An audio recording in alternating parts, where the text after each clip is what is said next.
எனக்கு ஒரு 8 வயசு இருக்கும். அப்ப நான் 3ஆம் கிளாஸ் படிச்சிட்டு இருந்தேன். டேய் இப்ப வரைக்கும் நீ அவ்வளவுதானடா படிச்சிருக்க? யாரு?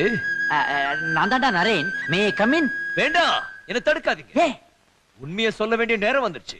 சொல்லு சொல்லு சொல்லு சொல்லு சொல்லு. என் வாத்தியார் கிட்ட போய் எனக்கு இங்கிலீஷ் சொல்லி கொடுங்க கத்துறேன், கெஞ்சுறேன், கதறேன். அவர் காதுல விழவே இல்லை.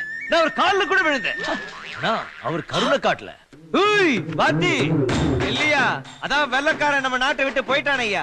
அப்புறம் ஏயா சும்மா இங்கிலீஷ படி எழுது சும்மா இம்சா பண்ணிட்டு இருக்க? டேய் வெள்ளவா வச்சுக்கிறேன். குரு தான் நம்மளை கைவிட்டுட்டாரு. இங்கிலீஷ் படம் பார்த்தாவது இந்த பாஷையை கத்துக்கலான்னு தேட்டரா அலைஞ்சேன். டேய் டேய் இங்கிலீஷ் கத்துக்கவடா நம்ம அந்த படத்தெல்லாம் பார்த்தோம். என்ன படம்?